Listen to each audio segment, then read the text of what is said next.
Hello students, welcome back to my class. I am Jitendra Choyal and I have brought one more video for you from the book Communicate in English, Unit 2, Section 2, The Last Stonemason.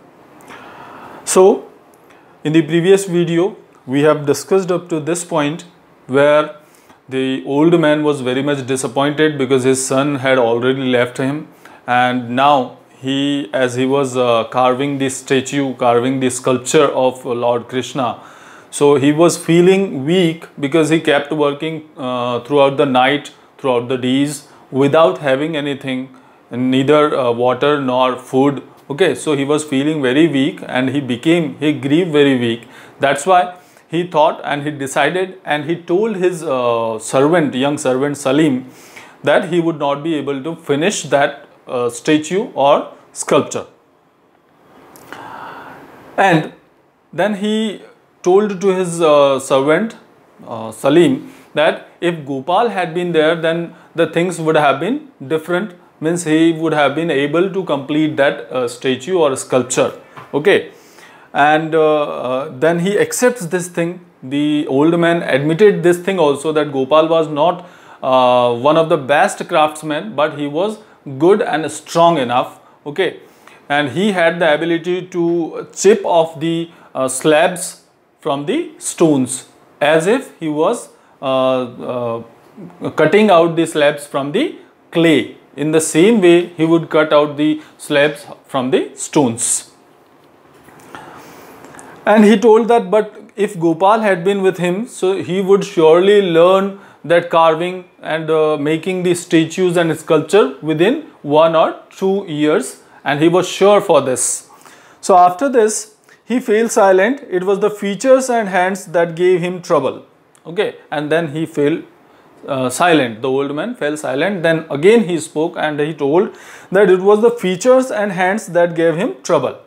And he told that the features and hands, those things gave him trouble. Those things gave Gopal trouble. Okay, he felt trouble in carving these things. Okay, there was something missing in his figure, and in his figures, in his personality, something was missing there in Gopal's personality. Now what was that? That's something which can't be taught, and Gopal didn't have something. And what is that something? Something which can be taught. Here it means the thing which comes from inside, which comes from inner body. So that thing can't be taught by anybody else, right? The same thing is applicable to everyone. If you are willing enough from inside, then only you can learn anything.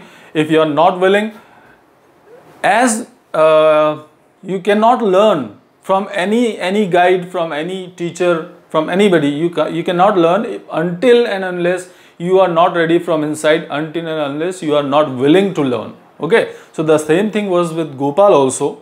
Now, but it comes from somewhere deep inside you, Salim whispered, from deep inside here, and he pointed towards his heart. Now Salim, who was listening to the old stonemason, Salim pointed towards his heart and he told that, but that something comes from deep inside, from here. He pointed towards the heart and he told that something comes from the heart. That means the willingness comes from the heart. Now, the old man looked at the boy, surprised. He saw him blush and turn his face away. Okay.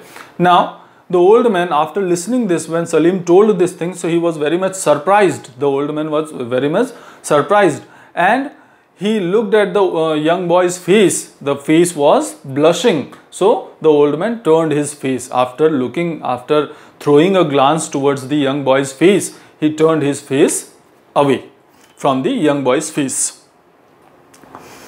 You are right, Salim, you are right. And then he added with sudden bitterness. And then he also accepted whatever Salim was saying. He also accepted that thing. And he told him that he was right. Whatever he was saying, that was absolutely right. And then he added, means he said further, the old stonemason said further with a little and sudden bitterness. Bitterness means with some sadness, right? And what did he say? And if you don't have it here, he thumped his chest, then you would better go to Agra and mass produce ash trees for the tourists from abroad. And then the old stonemason, he thumped over his chest here, over his heart, right here. And then he told that if you don't have that something here, then you would better go to Agra, and it would be better for you to prepare and to make the ash trees for the foreigners, for the tourists from abroad, right? Then the old man coughed painfully and reached for his glass of water. Then while speaking all these things, as he was old, so it's natural that he coughed painfully, means very badly he coughed, and then he reached for the glass of water. Means he wanted to have water because he was coughing. Now, after he had eaten, the old man once again took up his hammer and chisel. And after that, after having some water, just after that he had some meal also. And after having meal, he once again picked up the hammer and chisel into his hand, and he was engaged into his work. He worked till late in the night. He prayed for help and strength, and he prayed for his son. Then just after that he kept working throughout the night, okay, and he prayed for the strength from the God. He also prayed for his son. In the early hours of the morning, the chisel fell from his hand and the hammer dropped to the ground. And early, as I told you, that he was working throughout the night. He worked throughout the night. So he was tired till the early hours of the morning. So the chisel and the hammer dropped from his hands. Okay. And what happened to the old man? His old body sagged, falling forward limply. And his old body became very weak. And it fell forward limply. Limply means very in a very weak way. It fell forward, where whatever statue he was carving, on that statue the old man fell down. Okay, as he fell down, his forehead struck Krishna's flute and slid down the statue to the rest to the pedestal.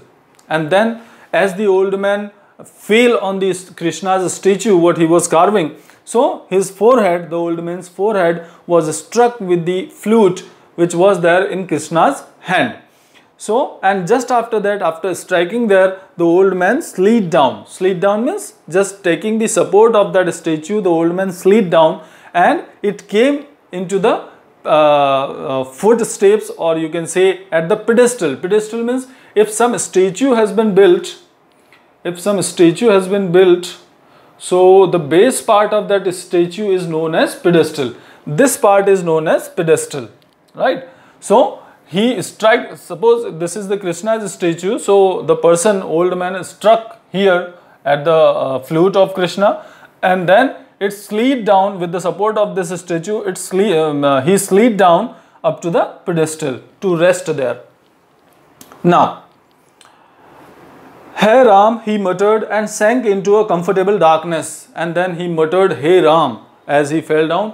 There were the words which he uttered from his mouth, and those words were "Hey Ram," means he remembered the God, and then he fell asleep into a comfortable darkness, means he might have become unconscious.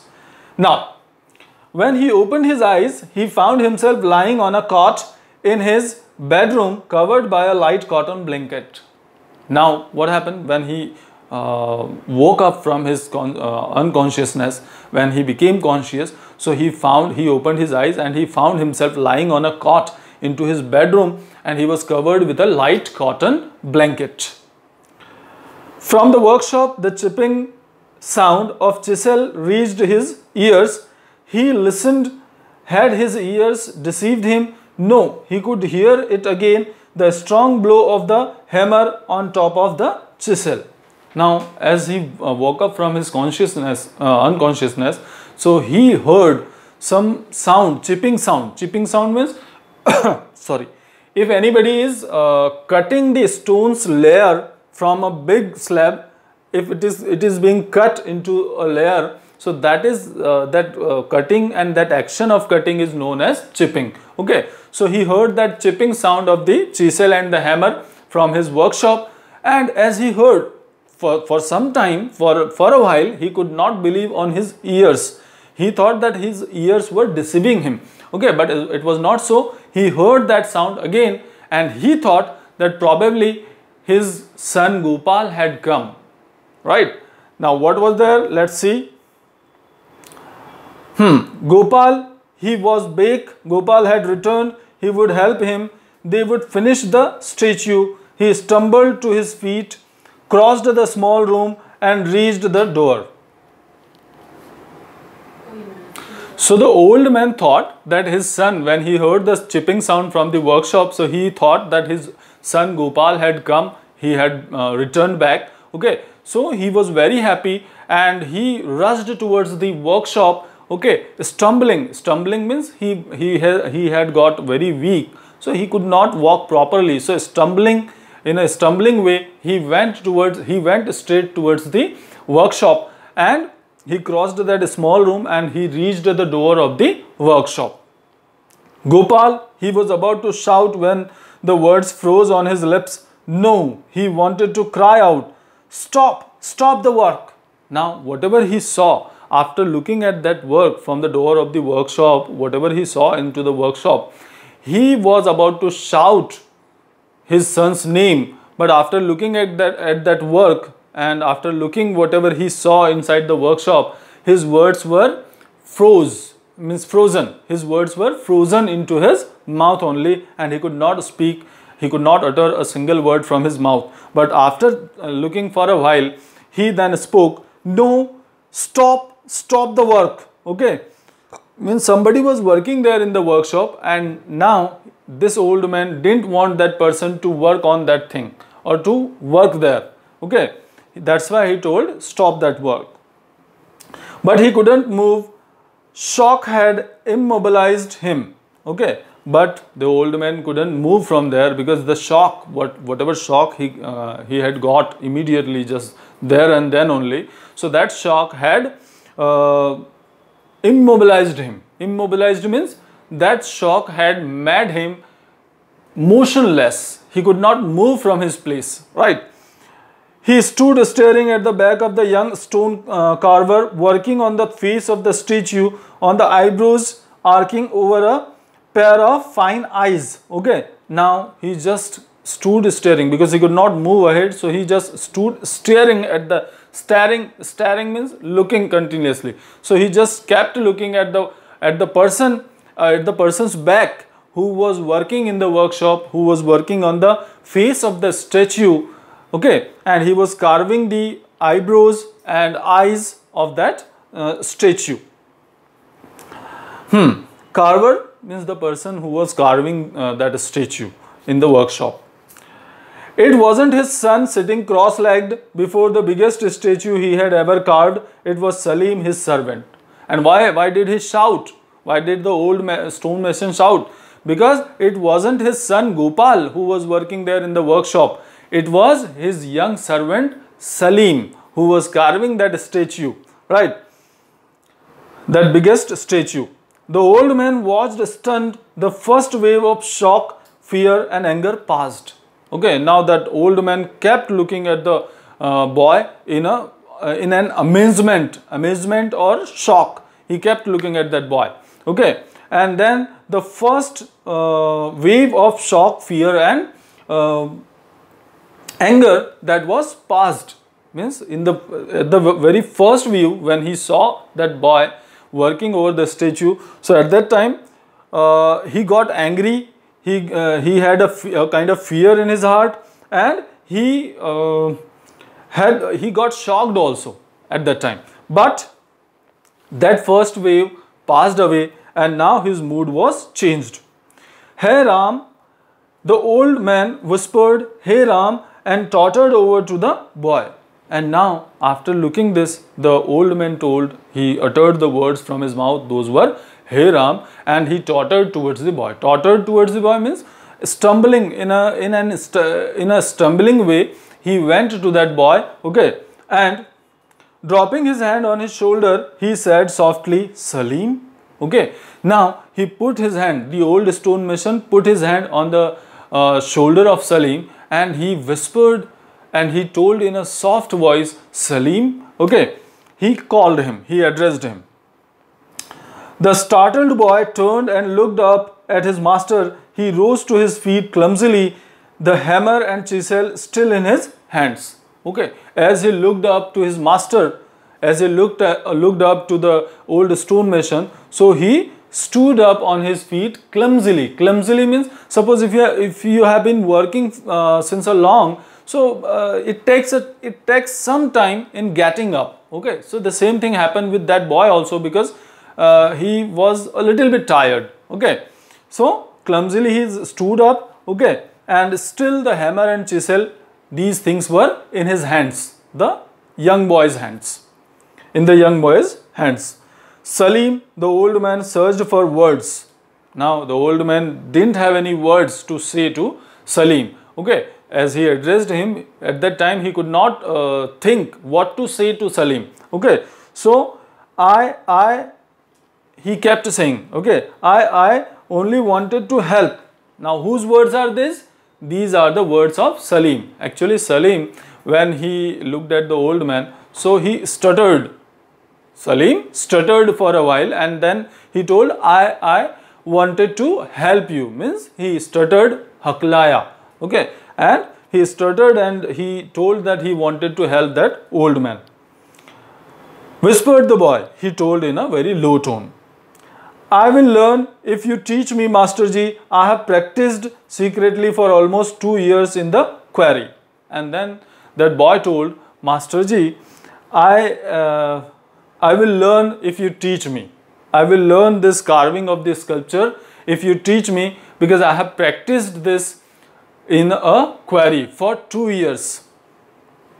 Okay, quarry. Now what is a quarry? A place where stones are cut. Quarry is a place where stones are cut. So he had, Salim already had the 2 years experience of practicing there in a quarry. So he requested the old man to teach him how to carve the sculptures.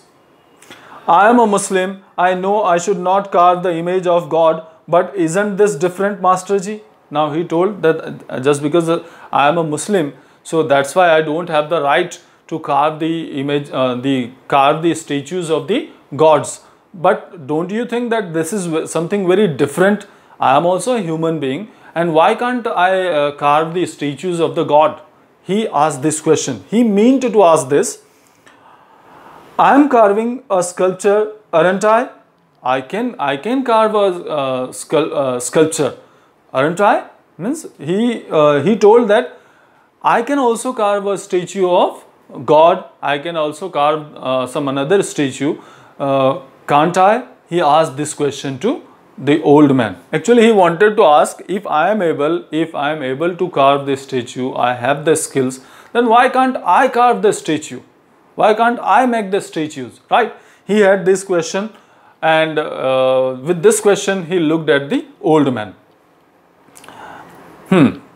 A beautiful sculpture that has different meanings for different people, isn't it so, Master Ji? Now he says that I can also carve a beautiful sculpture, okay, which has different meanings for different peoples. So isn't it so, Master Ji? Is it not right? Okay. Now please tell me, for many years I wanted to become a sculptor, yet I fought the feelings. Okay. Now he told, I want the answer from your side, whether I can become a sculptor or not. Okay, because for many years I have been fighting with my feelings. Now, but it proved too strong. But those feelings proved too strong. I know there is nothing in this world I would like to do more. There is nothing in life I could do better. Now he told, I know there is nothing in the world I would like to do, and I know very well that there is nothing in the life I could do better. Okay. Will you please teach me, Master Ji? I cannot do better, but if you teach me, then I can perform more better, far better. So if you could you please teach me, Master Ji? He requested to his master, the old stone mason. The old man pulled the boy's head against his shoulder and whispered. Means the old man embraced the boy, or he took the boy into his arm, and then he whispered the boy into the boy's ear. He told in a low tone, and what did he say? There is nothing I can teach you, my son. Go ahead. The old stone mason told the young boy, the young servant Salim, that there was nothing what the old man could teach the young servant, and he permitted, the old stone mason permitted Salim to go ahead with that work in that profession. You have it in your hands and in your heart. Now, why did old man said that there is nothing that he could teach the young boy? Because he knew very well that the boy was very much willing from his heart to carve the statues, to carve the sculptures. And that's why the old man told him that you already have the things inside you, in your heart and in your hands. That skill is there in your hand. So you don't need any guidance from anybody. You don't need any teaching from anybody to become a sculptor. Now, I know you will be one of the country's finest stonemasons. And then the old man was sure that this boy Salim would be one of the finest stonemasons of the country. Okay, he had this belief on that young boy Salim. So this was the chapter, the last stonemason. Okay, and we have finished this.